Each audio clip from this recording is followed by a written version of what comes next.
벼랑 끝까지 몰렸던 한국. 모두가 절망하던 그 순간 범수가 대통령에 출마해서 당선되자 기적이 시작됐는데요. 그는 경제를 살리고 수출을 폭발적으로 늘려 세계 최고의 1등 국가로 우뚝 서게 했으며 남북 통일을 이뤄내고 한국의 기술로 전 세계 빈곤까지 사라지게 했으며 모든 나라가 한국을 칭송하게 된다는 감동적인 이야기를 해드립니다. 형, 요즘 세상 돌아가는 거 보면 진짜 미치겠죠. 강수의 목소리는 밤 공기만큼이나 무거웠어요. 내가 제대하고 느낀 건데 이 사회 진짜 장난 아니에요. 뉴스만 봐도 머릿속이 복잡해져요. 근데 그 복잡함 뒤에 뭔가 엄청난 위기가 숨어 있다는 거 저만 느끼는 거 아니죠? 범수는 밤마다 책상에 앉아 뉴스를 뒤적였어요. 경제 지표는 휘청이고 한국 정치는 혼돈 그 자체였죠. 사회 곳곳을 파고드는 뉴스들 다 따로 노는 것 같지만 결국 하나로 이어져 있다는 걸 범수는 본능적으로 느꼈어요. 한숨이 절로 나왔죠. 이거 그냥 위기 정도가 아니네. 나라가 통째로 흔들리고 있잖아. 사실 범수는 오래전부터 이상한 낌새를 느끼고 있었어요. 20년 전부터 중국이 우리나라를 조금씩 잠식해 들어오고 있다는 사실을요. 단순한 경제 침투가 아니었어요. 언론, 정치, 사법부, 행정부, 국회까지 대한민국의 뿌리 깊은 곳까지 중국 세력이 스며들고 있다는 소름 돋는 현실을요.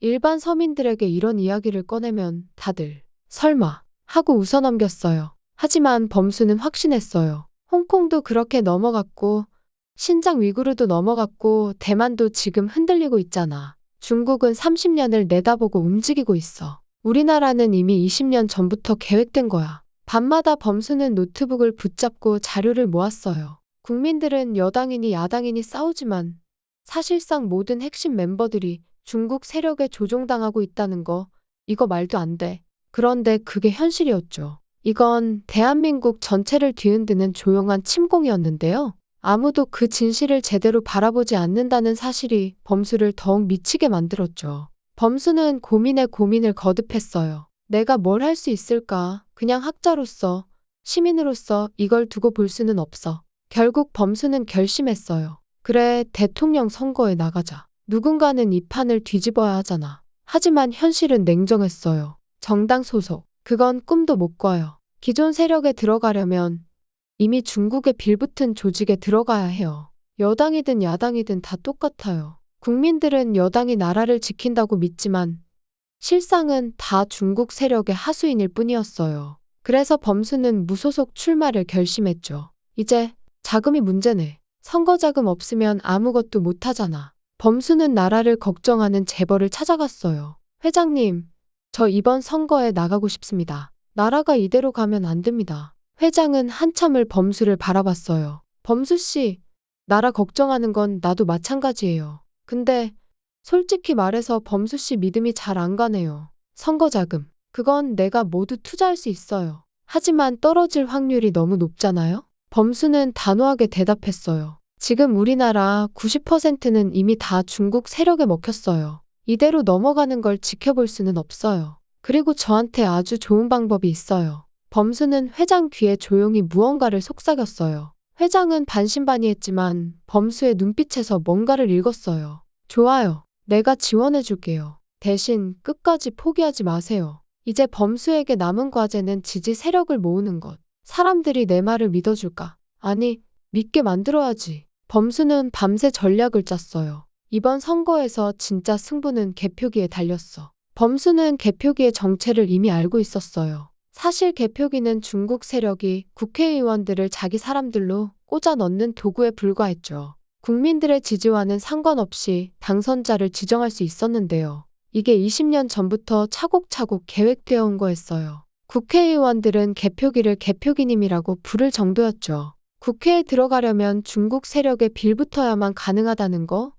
이거 진짜 어이없었어요. 범수의 마음은 복잡했어요. 내가 이 판을 뒤집을 수 있을까? 아니, 반드시 뒤집어야지. 누군가는 해야 해. 선거 캠프는 초라했어요. 소수의 동지들 그리고 범수의 열정만이 전부였죠. 형, 진짜 이 판 바꿀 수 있을까요? 동지들이 물었어요. 범수는 미소를 지었어요. 우리 끝까지 가봐요. 진실은 반드시 통하니까요. 설령 지금은 모두가 등을 돌려도 언젠가는 사람들이 알게 될 거예요. 우리가 어떤 싸움을 했는지. 밤하늘을 올려다보며 범수는 다짐했어요. 이 싸움 절대 포기하지 않아. 누군가는 반드시 해야 하는 일이니까. 범수는 갑자기 세리가 생각이 났어요. 세리는 아무 조건 없이 자신을 좋아해 주었지요. 범수는 그런 세리를 좋아했지만 말하지 못했는데요. 마음 한구석엔 늘 세리가 있었죠. 범수는 세리에게 문자를 보냈어요. 세리야, 나는 앞으로 5년 동안 너를 볼 수 없을 거야. 5년이 지났는데도 내가 좋다면 그때 만나자. 5년 후 6월 5일 12시에 우리가 처음 식사를 했던 냉면집으로 나와줄래? 물론 그 사이에 결혼했으면 안 나와도 돼. 무슨 일 있어요, 교수님? 그때 만날 수 있으면 얘기해줄게. 선거 운동을 하면서 위협도 커졌어요. 범수 씨, 조심하세요. 누군가 계속 감시하는 것 같아요. 회장님, 저 괜찮아요. 이 정도 각오는 이미 했어요. 이대로 당하고만 있을 순 없죠. 내가 가진 모든 걸 역으로 이용해 볼 거예요. 범수는 결심했어요. 미국에서 교수로 있을 때 친하게 지냈던 소프트웨어 전문가 그 교수님이 떠올랐죠. 망설임 없이 연락을 했어요. 교수님, 저 진짜 급한 일 있어요. 혹시 믿을 만한 사람, 진짜 실력자 그런 분 아시나요? 교수님은 잠시 고민하더니 범수, 캐나다에 천재가 한 명 있어요. 이름은 밝히기 힘들지만 이쪽에선 전설이에요. 해킹, 시스템, 보안, 뭐든 다 가능하죠. 내가 연결해 줄게요. 심장이 두근거렸어요. 이제 진짜 시작이구나. 범수는 바로 비행기 표를 끊었어요. 캐나다로 날아갔죠. 낯선 도시, 차가운 공기, 그리고 그곳에서 드디어 그를 만났어요. 혹시 버핏 박사님 맞으시죠? 그는 조용히 고개를 끄덕였어요. 한국의 개표기 조작할 수 있나요? 만약 중국 세력이 이번 선거를 조작한다면 그걸 역으로 조작해서 제가 당선되게 할 수 있나요? 버핏 박사는 잠시 생각하더니 충분히 가능해요. 시스템 구조, 백도어, 데이터 흐름 다 분석해봤어요. 준비만 되면 할 수 있죠. 범수는 손을 꽉 쥐었어요. 그럼 부탁드릴게요. 이번 선거 진짜 나라가 걸린 싸움이에요. 버핏 박사는 미소도 없이 알겠어요. 계획대로만 움직이면 돼요. 범수는 곧장 한국으로 돌아왔어요. 이제 남은 건 세력을 모으는 일이었죠. 지금은 정보가 전부예요. 인터넷, SNS, 유튜브 모든 채널을 총동원해야 해요. 범수는 밤낮 없이 온라인에서 사람들을 모았어요. 여러분, 우리가 바꿔야 해요. 진실은 감춰져 있지만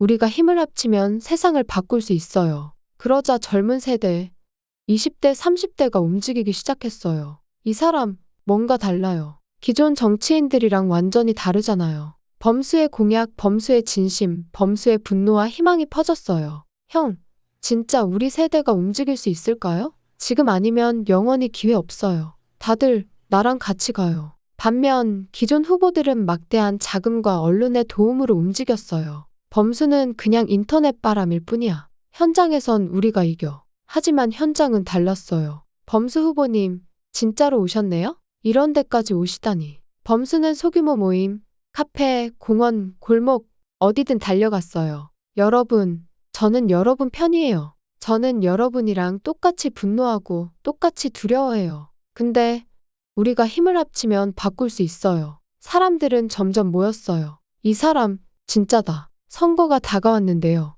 범수는 하루하루가 전쟁 같았어요. 오늘도 협박 문자 왔어요. 그래도 멈추지 않을 거예요. 투표일, 전국이 숨을 죽였죠. 개표가 시작됐는데요. 초반엔 상대 후보가 압도적으로 앞섰어요. 봐라.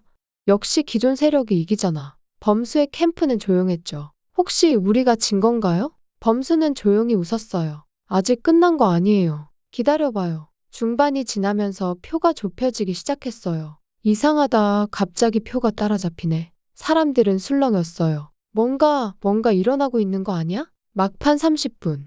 개표 상황실은 아수라장이었어요. 범수 후보 역전입니다. 표 차이가 100만 표 넘게 벌어졌어요. 모두가 소리쳤어요. 이게 진짜 가능한 건가요? TV 화면에 범수의 이름이 크게 떴어요. 당선 범수. 거리로 사람들이 쏟아져 나왔어요. 우리가 해냈어요. 우리가 진짜 세상을 바꿨어요. 범수는 눈을 감았죠. 이제 시작이에요. 진짜 싸움은 지금부터예요. 내가 지켜야 할 사람들, 내가 바꿔야 할 세상, 그 무게가 어깨를 누르지만 절대 포기하지 않을 거야. 밤하늘에 불꽃이 터졌는데요. 범수의 가슴은 벅차올랐어요. 이제 내가 이 나라를 지켜낼 거예요. 누가 뭐래도 나는 끝까지 싸울 거예요. 그리고 새로운 대한민국의 아침이 밝아왔어요. 범수는 대통령에 취임하자마자 나라를 구할 방법을 밤새 고민했어요. 지금 이대로 가면 진짜 끝장이야. 대한민국이 통째로 넘어가게 생겼어. 그는 이미 여당과 야당, 국회,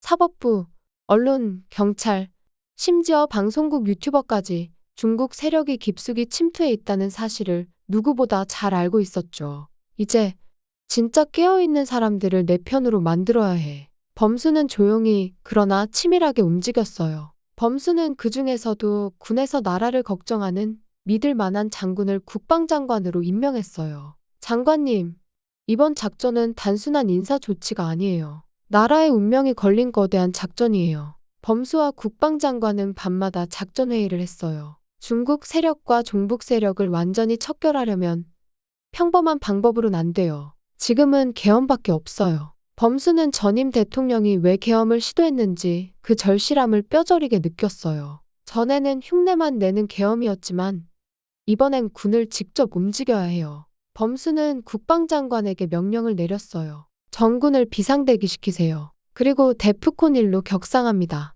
지금부터 대한민국은 준전시체제예요. 군은 일사불란하게 움직였어요. 밤사이 모든 부대가 진지에 배치됐고 전국은 숨죽인 채 긴장감에 휩싸였죠. 범수는 비상계엄 선포를 발표하기 직전 여당과 야당, 국회의원, 경찰, 법조인, 그리고 중국 자본에 연결된 검은 조직까지 모든 핵심 인물들의 동선을 미리 파악해 군을 잠입시켰어요. 이제 신호만 기다리면 돼요. 드디어 범수가 비상계엄을 선포했어요. 방송국엔 긴급 뉴스가 울려 퍼졌고 전국이 얼어붙었죠. 동시에 군 특수부대가 여당, 야당, 국회, 경찰, 법조계, 방송국, 마약의 검은 조직, 그리고 중국 세력의 거점에 들이닥쳤어요. 움직이지 마. 모두 체포합니다. 국회의원들은 어리둥절한 표정으로 손을 들었고 경찰과 검찰, 국정원 내부의 중국 세력들도 하나둘 붙잡혔어요. 이게 무슨 일이에요? 이제 당신들의 시대는 끝났습니다. 군사재판이 즉각 열렸어요. 당신들은 국가를 배신하고 외세의 나라를 팔아넘긴 죄로 기소합니다. 법정 안팎은 긴장감으로 가득했어요. 국민들은 충격과 두려움 그리고 한편으론 안도감에 휩싸였죠. 반국가 세력이 척결되자 계엄은 즉시 해제되었어요. 저 사람들이 진짜 나라를 팔아먹은 거라면 이게 옳은 거 아니에요? 하지만 이게 진짜 자유민주주의가 맞나요? 곧바로 중국 세력의 세계 언론이 들끓기 시작했어요. 한국 대통령, 인권 탄압, 자유민주주의 파괴, 쿠데타냐, 혁명이냐, 범수 대통령의 비상조치, 국제사회 충격, CNN, BBC, 로이터, 심지어 국내 언론까지 범수를 맹렬히 비난했어요. 범수 대통령 독재자로 변신, 국민의 자유를 짓밟다. 이건 민주주의의 죽음이에요. 범수는 흔들리지 않았어요. 이건 우리나라를 위한 불가피한 조치였습니다. 그는 국민 앞에 직접 나섰어요. 저는 국민을 위해 그리고 우리 아이들의 미래를 위해 이 결정을 내렸습니다. 절대 외세에 이 나라를 넘기지 않을 겁니다. 범수는 대통령 집무실 창밖을 바라보며 깊은 한숨을 내쉬었어요. 이제 국정이 겨우 안정을 찾았는데 진짜 문제는 지금부터 시작이야. 그는 국회를 완전히 새로 짰어요. 이제부터는 국민이 직접 감시할 수 있는 국회를 만들어야 해. 그리고 선거 시스템도 싹 바꿔야 해. 범수는 기존에 쓰던 개표기, 서버, 네트워크 장비까지 전부 폐기 처분했어요. 한 톨의 부정도 용납할 수 없어. 그는 새로운 개표 시스템은 만들어서 완전히 투명하게 국민 누구나 실시간으로 확인할 수 있게 설계했어요. 이제는 어떤 세력도 표를 조작할 수 없어. 진짜 국민의 뜻만이 반영되는 선거가 될 거야. 국정이 안정을 찾자 범수의 눈에 들어온 건 한국 경제의 실상이었어요. 이게 나라 경제라고 할 수 있나요? 20년 동안 중국 세력이 우리 경제 곳곳에 뿌리를 내렸죠. 보고서는 충격적이었어요. 대기업, 중소기업, 심지어 벤처기업까지 핵심 기술이 죄다 중국으로 빠져나가고 있었는데요. 이건 단순한 기술 유출이 아니에요. 산업 전체가 통째로 넘어가고 있다고요. 범수는 분노에 치를 떨었어요. 중국이 어떻게 이렇게 빨리 우리를 따라올 수 있었나 했더니 우리 기업의 비밀 자료, R&D 성과, 심지어 특허까지 몽땅 그쪽으로 흘러가고 있었어요. 그들이 깔아놓은 전산망, 통신망, 앱, 심지어 판매 구조까지 모든 게 감시망이었네요. 범수는 즉시 국내 최고의 IT, 보안, 통신 전문가들을 소집해서 대책을 마련하도록 했어요. 범수는 대통령 집무실에서 밤늦게까지 불을 끄지 못했는데요. 경제를 살리려면 결국 돈이 필요하다는 걸 누구보다 잘 알고 있었죠. 이제 정말 큰 판을 벌여야 해. 우리나라만의 기술, 우리나라만의 미래 먹거리를 만들어야 해. 그때 범수의 머릿속을 번쩍 스친 게 있었어요. 바로 한국이 세계 최고 수준을 자랑하는 소형 원자로 기술이었죠. 이 기술만 제대로 상용화하면 우리나라 경제가 다시 일어설 수 있어. 근데 이걸 중국 세력이 10년 넘게 방해했었는데요. 연구를 중단시키고 폐지시키려고까지 했어요. 심지어 태양광 패널 같은 중국산 설비를 억지로 들여오게 하여 중국의 이득을 취하게 하고 우리의 국토를 황폐화시켰는데요. 뒤로는 한국의 소형 원자로 기술을 빼가려고 했어요. 하지만 몇몇 연구원들의 눈물겨운 희생과 집념 덕분에 그 소중한 기술은 지켜졌어요. 우리 연구진들이 아니었다면 이 기술도 이미 중국 손에 넘어갔을 거야. 정말 그분들 덕분에 우리가 숨 쉴 수 있는 거였어. 범수는 곧장 원자력연구소 소장을 불렀어요. 지금부터 차세대 소형 원자로 개발에 박차를 가해주세요. 그리고 수출도 적극적으로 추진해주세요. 우리 기술이 세계를 바꿀 수 있다는 걸 보여줘야 해요. 기적처럼 미국에서 연락이 왔어요. 당신네 한국의 소형 원자로 기술, 우리도 필요해요. 대규모로 엄청난 금액을 지불할 준비가 되어 있어요. 범수는 그 자리에서 미국과의 협력을 결정했어요. 이제 우리 기술이 세계 시장에서 빛을 볼 차례예요. 이 자금으로 국민 복지, 기업 지원, 그리고 경제 자립의 길을 열 거예요. 중국의 경제 보복도 더 이상 두렵지 않아요. 소형 원자로 기존 대형 원전보다 훨씬 작고 안전하며 설치가 쉽고 한번 설치하면 60년 이상 전기와 열을 안정적으로 공급할 수 있었는데요. 전 세계가 미래 에너지원으로 주목하고 있었고 그 핵심 기술을 우리나라가 가지고 있었으며 이후 각국에서 주문이 쇄도했는데요. 향후 10년 동안에 생산할 수 있는 수주를 미리 받았어요. 이제 우리나라가 에너지 강국이 될 수 있습니다. 국민 누구나 값싸고 안전한 전기를 쓸 수 있는 시대가 열렸습니다. 범수는 여기서 멈추지 않았어요. 이제는 진짜 꿈의 에너지, 핵융합 발전이에요. 범수는 직접 연구진들과 밤을 새웠어요. 핵융합이 성공하면 바닷물만 있으면 1000년, 아니 그 이상도 무한히 전기를 뽑아낼 수 있습니다. 원료 걱정, 환경 걱정 다 끝입니다. 마침내 그토록 꿈꾸던 핵융합 발전이 현실이 되었죠. 이제 우리나라는 전기를 무한정 쓸 수 있게 되었는데요. 범수는 국민 앞에 섰어요. 여러분, 우리가 만든 이 기술, 우리가 지켜낸 이 에너지로 이제 진짜 살기 좋은 나라를 만들 겁니다. 우리 아이들이, 우리 부모님이 모두가 걱정 없이 살아갈 수 있는 나라, 그게 바로 대한민국입니다. 범수 대통령의 머릿속엔 늘 한 가지 그림자가 드리워져 있었는데요. 바로 북한 문제였죠. 북한은 여전히 핵을 움켜쥐고 있었고 언제든지 남쪽을 위협할 수 있다는 불안이 범수를 괴롭혔어요. 이대로는 안 돼. 우리도 뭔가 결정적인 힘이 필요해. 어느 밤 범수는 비밀리에 원자력 연구진을 불러 모았어요. 박사님, 우리가 진짜 살아남으려면 우리도 핵을 가져야 해요. 조용히 절대 외부에 새어나가지 않게 핵탄두를 만들어주세요. 연구소 원장은 잠시 망설였지만 곧 단호하게 대답했어요. 대통령님, 지금 기술이면 3개월이면 충분해요. 완벽하게 만들 수 있어요. 범수는 깊은 안도의 한숨을 내쉬었어요. 좋아요. 그럼 바로 시작해주세요. 이건 우리 모두의 생존이 걸린 문제예요. 3달이 흘렀고 드디어 그날이 왔어요. 대통령님,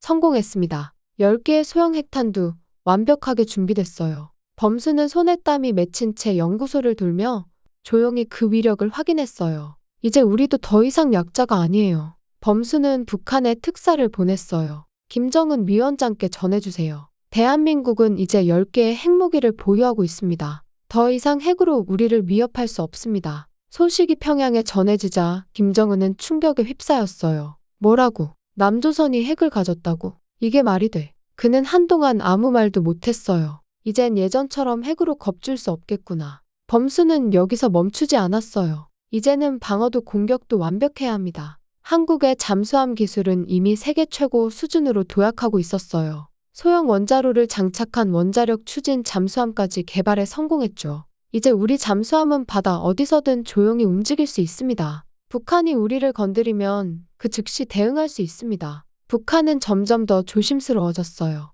이젠 남쪽을 함부로 위협할 수 없는 거 아니야? 군부 회의장엔 긴장감이 감돌았어요. 남조선이 핵도 있고 원자력 잠수함도 있다면 우리가 먼저 움직였다간 끝장입니다. 그날 밤 범수는 창밖을 바라보며 생각했어요. 이 힘 절대 쉽게 쓰지 않을 거야. 하지만 우리 국민을 지키기 위해선 어떤 수단도 마다하지 않겠어. 국민들은 몰랐지만 그날 이후 한반도의 균형은 완전히 달라졌어요. 북한은 더 이상 함부로 미사일을 쏘지 못했고 남쪽을 향한 위협의 목소리도 점점 잦아들었어요. 밤늦은 대통령 집무실 범수는 특사로부터 뜻밖의 보고를 받았어요. 대통령님, 김정은 위원장의 건강이 심상치 않아요. 심장 약화, 호흡곤란, 언제 무슨 일이 생길지 몰라요. 범수의 눈빛이 번뜩였어요. 이건 기회일 수도 있어요. 국방장관을 즉시 불러요. 이윽고 문이 열리며 국방장관이 들어왔는데요. 김정은이 쓰러지면 북한은 순식간에 무너질 거예요. 군사 작전 계획을 세워주세요. 평양 접수, 북한 전역 장악 모든 걸 48시간 안에 끝내야 해요. 작전명은 새벽의 침묵이라고 합시다. 네, 알겠습니다. 국방장관이 단호하게 대답하고는 바로 작전실로 달려갔어요. 며칠 뒤 국정원장과 국방장관이 숨을 헐떡이며 대통령실로 뛰어들었어요. 대통령님, 북한 김정은이 급사했다는 소식이 들어왔어요. 순간 방 안의 공기가 얼어붙었는데요. 범수는 곧장 결단을 내렸어요. 지금 이 소식, 중국과 러시아도 이미 알았을 겁니다. 중국은 북한을 집어삼키려 할 거고 러시아도 움직일 겁니다. 우리가 먼저 북한을 접수해야 합니다. 국방장관, 즉시 군을 북으로 진격시켜 주십시오. 평양을 반드시 선점해야 합니다. 국방장관은 즉시 적군의 모든 전자장비를 먹통시켜버리는 비밀병기인 전파 교란 장치를 작동시켰어요. 순식간에 북한 전역의 전기, 통신, 레이더가 모두 마비됐어요. 지금이야. 한국군 특수부대와 공수부대가 밤하늘을 가르며 평양시 전역에 낙하했어요. 순식간에 평양 중심부는 포위되었는데요. 총정치국과 주요 군부대가 속수무책으로 제압됐죠. 밤하늘을 가르는 대통령 전용기의 엔진 소리가 평양 상공을 울렸어요. 범수는 창밖을 바라보며 마음을 다잡았죠. 내가 직접 가야 해. 이 순간을 놓치면 한반도는 피로 물들 수밖에 없어. 반드시 총참모장을 설득해야 해. 총정치국 북한군 총참모장과 마주한 범수의 눈빛엔 단 한 점의 흔들림도 없었어요. 나는 대한민국 대통령 범수입니다. 김정은은 죽었고 북한 인민들은 지금도 굶주리고 있습니다. 우리 한국은 잘 살고 있고 나는 북한 인민을 배불리 먹이고 잘 살게 해줄 수 있습니다. 남과 북은 원래 하나의 형제였고 싸우고 싶지 않습니다. 당신과 북한군의 안전, 인민의 안전을 보장하겠습니다. 무기를 내려놓고 항복하세요. 우리가 진심으로 돕겠습니다. 총참모장은 깊은 생각에 잠겼어요. 지금 남조선과 싸우면 우리가 질 거야. 인민들만 죽어나갈 뿐이야. 정말 우리 인민들을 배불리 먹여주겠소. 그 약속 지킬 수 있는 것이요. 범수는 고개를 깊게 끄덕였어요. 약속합니다. 나는 평화를 원합니다. 좋소. 항복하겠소. 총참모장은 곧바로 전군의 무장 해제와 항복 명령을 내렸는데요. 평양 곳곳에서 북한군이 무기를 내려놓고 한국군에 투항하기 시작했어요. 일부 저항 세력도 있었지만 한국군의 신속한 작전과 평양 시민들의 환호 속의 저항은 빠르게 진압됐죠. 이제 해병은 함경도와 신의주 해안에 상륙했고 육군은 휴전선을 넘어 북한 전역을 정광석화처럼 접수했어요. 한반도 전체가 숨을 죽인 채 역사의 거대한 전환점을 지켜보고 있었죠. 그때 중국이 움직였어요. 한국이 북한을 침공했다는 소식이 시진핑에게 전해졌으며 중국군이 국경을 넘어오려는 움직임을 보이자 범수는 곧장 긴급 국가안보회의를 소집하고 중국에 강력하게 경고했어요. 중국이 국경을 넘는 순간 이건 완벽한 전쟁 행위다. 우리는 핵무기를 보유하고 있다. 한 발자국이라도 넘는다면 우리는 모든 핵탄두를 쏟아부을 것이다. 중국, 너희가 우리를 침공한다면 그 대가는 상상할 수 없을 것이다. 범수의 경고는 곧장 중국 지도부에 전달됐어요. 중국 내부는 술렁였죠. 한국이 진짜 핵을 쏠 수 있을까? 이 전쟁 우리가 감당할 수 있을까? 결국 중국군은 국경을 넘으려던 작전을 전격 취소했어요. 한반도에 다시 조용한 평화가 내려앉았죠. 범수는 평양 광장에 올라 남북 통일을 선포했어요. 북한과 남한은 원래 한 나라였고 이제야 비로소 하나가 됐습니다. 우리 모두 이 땅 위에서 자유와 평화, 풍요를 함께 누릴 수 있습니다. 더 이상 굶주림도 두려움도 전쟁도 없습니다. 오늘부터 우리는 진짜 한 가족입니다. 그 말이 끝나자 평양 광장에 모인 수만 명이 서로를 끌어안으며 울었어요. 이제는 더 이상 총을 겨누지 않아도 돼요. 우리 아이들은 두려움 없이 살아갈 수 있겠죠. 남과 북 같은 말을 쓰면서도 서로를 경계해야 했던 긴 휴전의 세월, 그 고통의 시간들이 한순간에 녹아내리는 듯 했는데요. 범수의 결단과 국민의 용기가 만들어낸 이 기적의 날, 한반도는 드디어 새로운 역사의 첫 페이지를 열었어요. 한반도 통일 이후 초기에는 변화의 바람이 거셌는데요. 남북의 문화, 경제, 제도, 삶의 방식이 다르다 보니 혼란과 갈등도 있었죠. 하지만 범수 대통령의 결단과 국민들의 의지가 모든 걸 바꿔냈는데요. 핵융합 발전소에서 뿜어져 나오는 무한 에너지 덕분에 전기, 난방, 공장, 교통, 모든 생활의 걱정이 사라졌어요. 이제는 전기세 걱정, 난방비 걱정 그런 건 옛날 얘기예요. 남아도는 전기는 해저 케이블을 통해 일본, 중국, 러시아, 동남아, 유럽까지 수출됐고 우리나라 국민들은 세계에서 가장 잘 사는 국민이 되었어요. 모두가 돈 걱정 없이 원하는 삶을 마음껏 누릴 수 있는 시대가 열린 거예요. 북한에서 쏟아져 나오는 지하자원은 경제를 더 크게 성장시켰는데요. 이제 우리나라엔 없는 게 없을 정도입니다. 자원도 기술도 인재도 모두 넘쳐납니다. 원산, 금강산, 백두산엔 세계적인 관광특구가 들어섰고 미국, 유럽, 아시아에서 온 크루즈 여행객들이 금강산의 절경을 만끽했어요. 평양의 야경은 홍콩, 도쿄, 파리 못지않게 화려해졌고 북한 주민들도 남한 못지않게 잘 먹고 잘 사는 세상이 되었는데요. 한반도를 관통하는 초고속 철도와 도로가 러시아, 중국, 중앙아시아, 유럽까지 뻗어나갔어요. 이제 우리나라는 동북아는 물론 유럽과 아시아를 잇는 진짜 물류 허브가 되었습니다. 일본, 호주, 동남아의 상품이 우리나라를 거쳐 유럽으로, 유럽의 자원이 우리나라를 통해 아시아로 오가면서 한반도는 세계 경제의 심장부가 되었어요. 국민들은 불과 몇 년 전에는 우리나라가 홍콩이나 신장 위구르처럼 중국에 잠식되거나 베네수엘라처럼 한순간에 무너질 뻔한 벼랑 끝에 서 있었다는 사실을 떠올리며 지금의 기적 같은 변화를 실감하고 있었죠. 특히 만약 그때 범수 대통령이 나타나지 않았다면 지금쯤 한국도 중국에 완전히 넘어가 버렸을지 모른다는 생각에 모두가 아찔함을 느꼈죠. 어느 날 밤늦게 대통령 집무실에 모인 과학자들 범수는 단호하게 말했어요. 여러분, 물리학과 전자공학이 힘을 합쳐서 우리나라 국민 모두에게 영원히 기억될 만한 물건을 하나 만들어주세요. 세상에 없는 진짜 혁신적인 걸요. 과학자들의 눈빛이 번쩍였죠. 그들은 곧바로 하늘을 나는 비행체라는 새로운 프로젝트에 착수했어요. 진짜 하늘을 자유롭게 날 수 있는 비행체라니 이게 현실이 될 수 있을까요?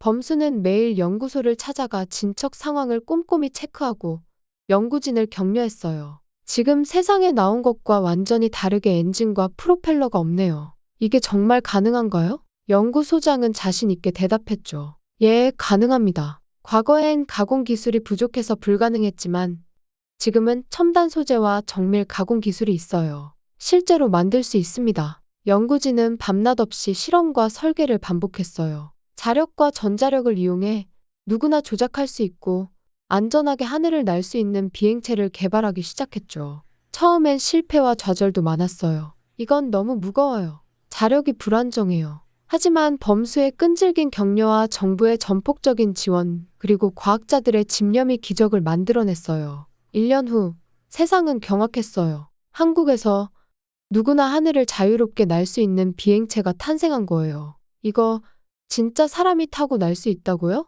네, 직접 타보세요. 조종도 간단하고 에너지도 거의 들지 않아요. 시연회 현장엔 전 세계 기자와 과학자들이 몰려들었고 첫 비행이 성공하자 환호성이 터졌어요. 이 기술은 곧 자동차에도 적용됐어요. 이제는 도로가 아니라 하늘 위를 달리는 자동차 시대입니다. 한국은 하늘을 나는 자동차를 세계 최초로 상용화했고 전 세계에서 주문이 쏟아졌는데요. 우리도 한국에서 만든 하늘을 나르는 자동차를 사고 싶어요. 이 기술 도대체 어떻게 만든 거죠? 한국의 이번 기술은 그 모든 혁신을 뛰어넘는 사건이었는데요. 하늘을 나는 자동차는 교통 체증을 사라지게 했고 사람들의 이동은 완전히 자유로워졌어요. 출근길에 하늘을 날아서 10분 만에 회사에 도착했어요. 이젠 여행도 출장도 모두 하늘길로 떠나요. 한국은 이 기술로 단숨에 세계 최고의 부국이 되었는데요. 수출이 폭발적으로 늘고 세계 각국에서 기술 이전과 협력을 요청했죠. 국민들은 더 이상 돈 걱정 없이 자유롭고 편리한 삶을 누리게 되었는데요. 범수는 연구진과 함께 비행체 시연을 보며 조용히 속삭였어요. 이제 우리나라는 진짜 미래로 날아가는 겁니다. 이게 바로 국민과 과학이 함께 만든 기적입니다. 이 혁신은 한국 과학기술의 역사에 영원히 남을 사건이 되었고 세계는 한국을 새로운 꿈의 나라로 불렀어요. 하늘을 나는 비행체 개발 과정에서 놀랍게도 자력을 이용한 프리에너지가 함께 발견됐어요. 이 프리에너지는 상상 이상으로 작고 효율적이었죠. 손바닥만한 장치 하나면 한 가정이 100년 넘게 쓸 전기를 끊임없이 만들어낼 수 있었는데요. 이 혁신적인 프리에너지는 곧바로 세계 시장의 판도를 뒤흔들었어요. 한국은 이 제품을 대량 생산해서 아프리카의 작은 마을들까지 보급했고 전기가 없던 촌락마다 불이 밝혀졌죠. 아이들은 어둠 속에서 책을 읽고 병원에는 언제나 전기가 흐르며 마을마다 희망이 피어났어요. 이 기술은 세계 곳곳에서 뜨거운 반응을 일으켰는데요. 더 이상 에너지 빈곤이란 말이 사라지고 누구나 풍요로운 삶을 누릴 수 있게 된 거예요. 이제 한국은 단순한 기술 강국을 넘어 인류의 삶을 바꾼 위대한 나라로 기억되게 되었어요. 구독과 좋아요는 콘텐츠 제작에 힘이 됩니다.